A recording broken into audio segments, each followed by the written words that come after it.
नमस्कार विद्यार्थी मित्रांनो, आपलं स्वागत आहे करंट अड्डा मराठी या आपल्या एज्युकेशनल यूट्यूब चॅनलवरती. आणि आजच्या लेक्चरमध्ये आपण पाहणार आहोत 2 नोव्हेंबर 2020च्या चालू घडामोडी आणि त्याचबरोबर त्याच्याशी रिलेटेड जेवढा काही GSचा पोर्शन इम्पॉर्टंट आहे तो देखील आपण इथे कव्हर करून घेतोय. तर बघा, डेली लेक्चर्समध्ये आपण जे काही करंट इश्यूज डिस्कस करतोय ते तुमच्या परीक्षेच्या दृष्टिकोनातून अत्यंत महत्त्वपूर्ण असे आहेत.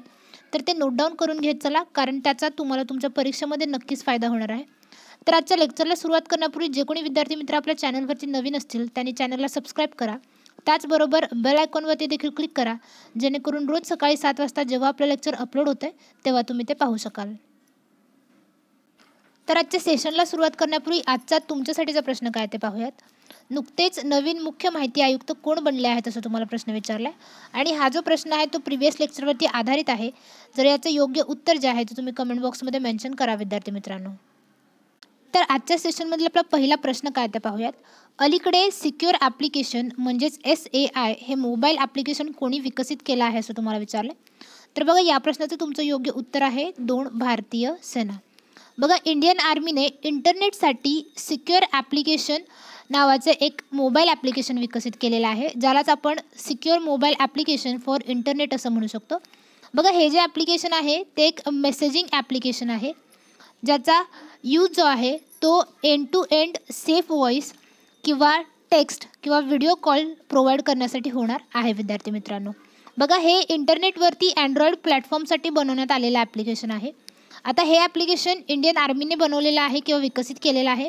तर इंडियन आर्मीची स्थापना बघा 1 एप्रिल 1895ला झालेली आहे. तर हेडक्वार्टर आहे न्यू दिल्लीमध्ये. बघा, अध्यक्ष आहेत MM नरवणे म्हणजेच मनोज मुकुंद नरवणे. आणि आर्मी डे जो आहे तो आपण 15 जानेवारीला साजरा करतो विद्यार्थी मित्रांनो. त्याचबरोबर त्यांचा मोटो जर बघायचं झालं तर तो आहे सर्व्हिस बिफोर सेल्फ. आता इथे ॲप्लिकेशनवरती क्वेश्चन आलेला आहे. तर जर करंट अपडेट बघायचं झाल्या तर IAF म्हणजेच इंडियन एअरफोर्सने देखील एक ॲप्लिकेशन लॉन्च केलेलं आहे अलीकडेच, ज्याचं नाव आहे माय IAF, ज्याच्यामध्ये इंडियन एअरफोर्स म्हणजे वायुदलातील नोकरीपासून ते वेतनापर्यंत सर्व माहिती जी आहे ती ॲप्लिकेशनमध्ये दिलेली आहे. तर हे देखील इम्पॉर्टंट आहे, जे तुम्ही नोट डाऊन करून घ्या विद्यार्थी मित्रांनो. आपला नेक्स्ट क्वेश्चन काय ते पाहूयात. चीन कोणत्या क्षेत्रात जगातील सर्वाधिक उंचीचे क्लाउड कम्प्युटिंग डेटा सेंटर तयार करत आहे असं तुम्हाला विचारलं. तर बघा, या प्रश्नाचं तुमचं योग्य उत्तर आहे 4 तिबेट. बघा, चीनद्वारे तिबेटमध्ये जगातील सर्वात उंच क्लाउड कम्प्युटिंग डाटा सेंटर जे आहे ते बनवलं जात आहे. तर आता इथे डाटा सेंटरचा उल्लेख आलेला आहे. तर आधी डाटा सेंटर म्हणजे काय ते समजून घेऊया आणि त्याच्यानंतर क्लाउड कम्प्युटिंग ही कन्सेप्ट काय ते बघूया. बघा, डाटा सेंटर म्हणजे एक असं ठिकाण आहे ज्या ठिकाणी आपण खूप मोठ्या प्रमाणात डाटा सेव्ह करून ठेवू शकतो. म्हणजेच हजारो किंवा लाखो टेराबाईटमध्ये आपण जो डाटा आहे तो सेव्ह करून ठेवू शकतो. बघा, इंटरनेट कनेक्शनसाठी या डाटाचा यूज केला जातो. इंटरनेट जे आहे ते हे डाटाच्या मदतीशिवाय पॉसिबल नाही आहे. आता तुम्ही हा यूट्यूबवरती हा जो व्हिडिओ बघताय तो एक डाटाचाच भाग आहे आणि हा सेव्ह करून ठेवल्यामुळे तुम्हाला हा व्हिडिओ पाहणं जे आहे ते शक्य झालेलं आहे विद्यार्थी मित्रांनो. बघा, ही डाटा सेंटर बिल्डिंग जी आहे या बिल्डिंगमध्ये लाखो सर्व्हर जे आहेत ते लावले जातात आणि ही बिल्डिंग जी आहे ती डाटा सेंटर डिझायनरद्वारा बनवली जाते विद्यार्थी मित्रांनो. त्याच्यानंतर बघा, क्लाउड कम्प्युटिंग काय ते इझी वेमध्ये समजून घेण्याचं झालं तर बघा, एखादी छोटी कंपनी आहे जिला आपला डाटा सेव्ह करून ठेवायचा आहे, तर तिला डाटा सेंटर बनवणं पॉसिबल नाही आहे, कारण ही प्रोसेस खूप कॉस्टली आहे आणि तेवढं कॉस्टली त्यांना पॉसिबल होणार नाही आहे. त्यामुळे एखाद्या मोठ्या कंपनीबरोबर ते लोक काय करतात, टायअप करतात आणि त्या डाटा सेंटरमध्ये आपला जो डाटा आहे, आपल्या कंपनीचा जो डाटा आहे तो सेव्ह करून ठेवतात आणि त्याच्यानंतर ते शेअर करतात. या सगळ्या प्रोसेसला जे आहे ते आपण क्लाउड कम्प्युटिंग इझी वेमध्ये म्हणू शकतो विद्यार्थी मित्रांनो. तर हा जगातील सर्वाधिक उंचीचं क्लाउड कम्प्युटिंग जे आहे ते तिबेटमध्ये तयार करण्यात येत आहे. तर या प्रश्नाचं तुमचं योग्य उत्तर आहे तिबेट. तर बघा, सगळ्यात मोठं डाटा सेंटर जे आहे ते गुगलचं आहे जगातील. तर हा देखील इम्पॉर्टंट पॉईंट आहे जो तुम्ही नोट डाऊन करून घेऊ शकताय. तर बघा विद्यार्थी मित्रांनो, आपल्या करंट अफेअरच्या सिरीजमधील ही लेक्चर जर तुम्हाला युजफुल वाटत असतील किंवा याचा तुमच्या स्टडीमध्ये तुम्हाला बेनिफिट होत असेल तर आपल्या व्हिडिओला एक लाईक जरूर करा. त्याचबरोबर हा जो व्हिडिओ आहे तो आपल्या फ्रेंड्ससोबत शेअर करा, जेणेकरून त्यांना देखील याचा फायदा होईल. तर आपला नेक्स्ट क्वेश्चन काय ते पाहूयात.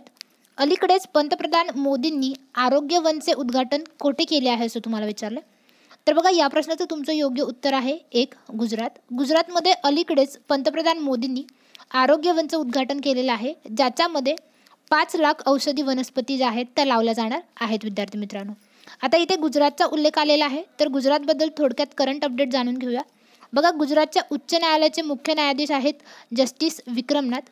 तर गुजरातच्या हायकोर्टाने अलीकडेच त्यांच्या कारवाईचं लाईव्ह स्ट्रीमिंग जे आहे ते यूट्यूबवरती दाखवण्यात चालू केलेलं आहे. त्याचबरोबर वॉटर मॅनेजमेंट इंडेक्स जाहीर झालेला आहे, ज्याच्यामध्ये गुजरात हे राज्य अव्वल क्रमांकावरती आहे विद्यार्थी मित्रांनो. आपला नेक्स्ट क्वेश्चन काय ते पाहूयात. अलीकडे कोविड-19वरती बाय बाय कोरोना हे जगातील पहिलं वैज्ञानिक पुस्तक जे आहे ते कोणी लॉन्च केलेलं आहे असं तुम्हाला विचारलं. तर बघा या प्रश्नाचं तुमचं योग्य उत्तर आहे 2 आनंदीबेन पटेल यांनी जगातील पहिलं कोविड-19वरती बाय बाय कोरोना हे पुस्तक जे आहे वैज्ञानिक पुस्तक जे आहे ते लॉन्च केलेलं आहे. तर बघा हे पुस्तक जे आहे या पुस्तकाचे लेखक तुम्हाला लक्षात ठेवायचे आहेत, ते आहेत डॉक्टर प्रदीप श्रीवास्तव. यांचं नाव तुम्हाला लक्षात ठेवायचं आहे. त्याचबरोबर आनंदीबेन पटेल यांनी हे पुस्तक लॉन्च केलेलं आहे. तर आनंदीबेन पटेल ज्या आहेत त्या उत्तर प्रदेश आणि मध्य प्रदेशच्या राज्यपाल आहेत विद्यार्थी मित्रांनो. तर आता अदर ऑप्शन डिस्कस करायचे झाले तर बघा पंतप्रधान श्री नरेंद्र मोदी यांनी जानेवारी 2020मध्ये ब्रिजिटल नेशन हे बुक लॉन्च केलेलं होतं. त्याचबरोबर त्यांनी अलीकडेच बाळासाहेब पाटील यांचं आत्मचरित्र, जो क्वेश्चन आपण कव्हर देखील केलेला आहे, देह वेचावा कारणी, हे देखील लॉन्च केलेलं आहे. त्याच्यानंतर बघा मनोहरलाल खट्टर यांनी एअर ॲक्ट 1981 हे पुस्तक लॉन्च केलेलं आहे.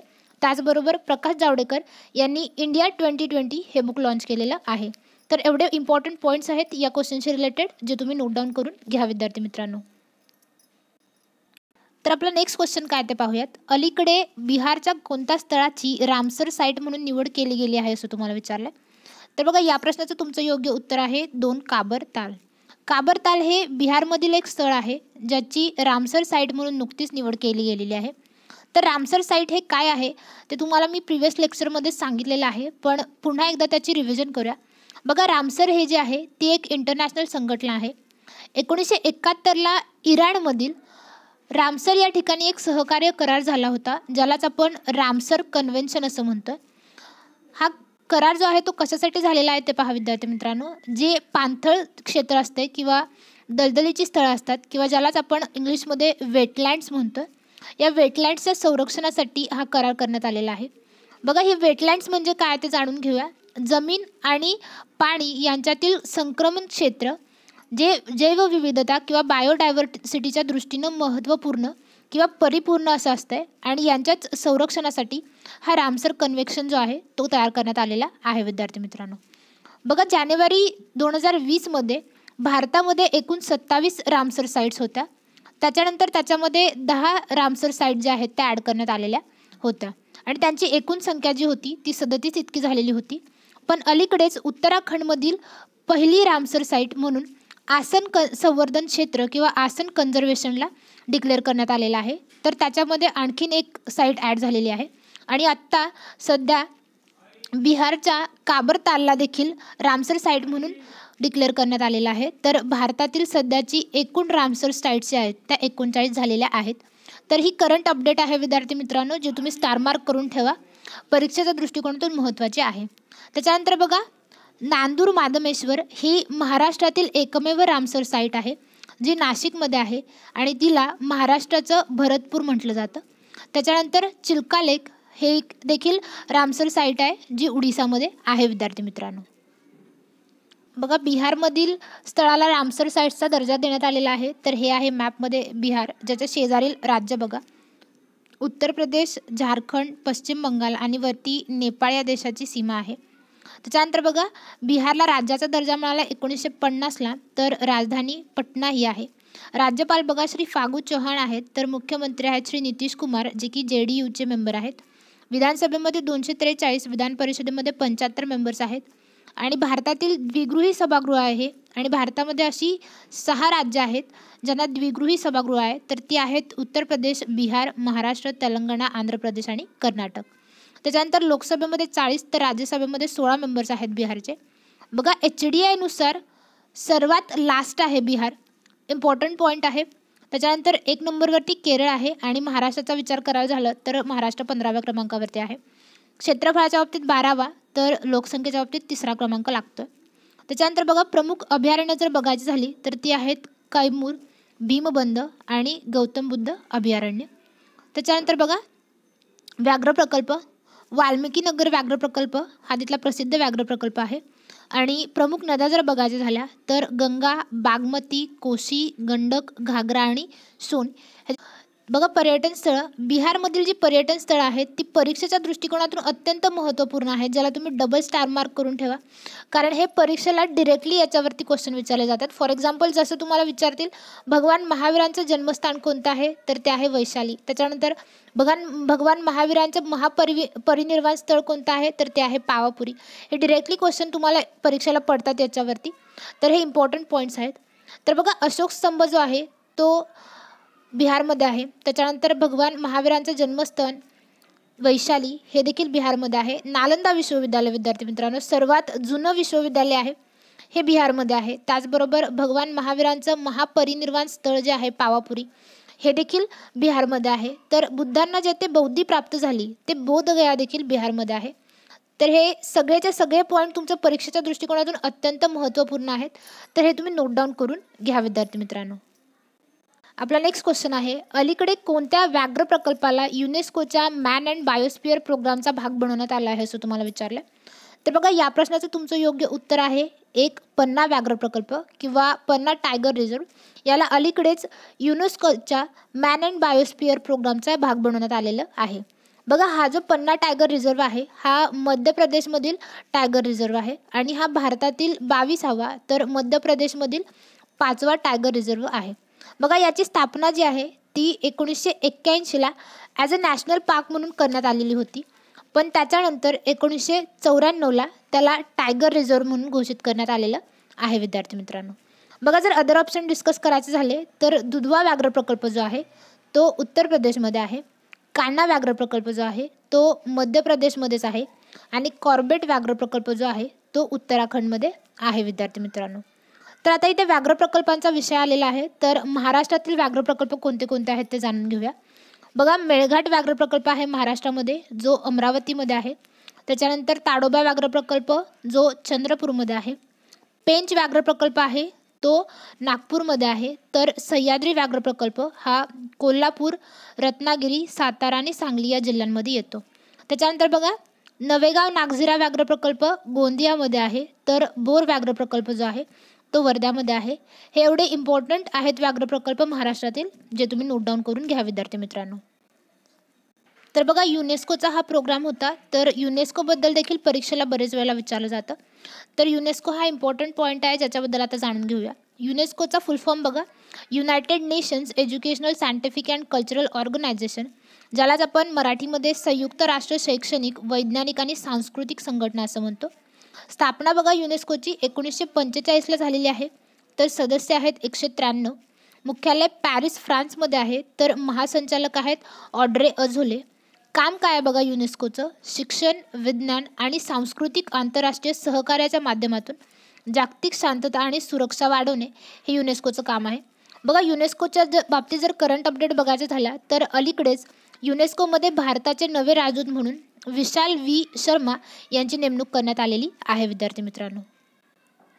आपला नेक्स्ट क्वेश्चन आहे, ॲथलेटिक्स फेडरेशन ऑफ इंडियाचे नुकतेच कोणाला अध्यक्ष म्हणून निवडले गेले आहे असं तुम्हाला विचारले.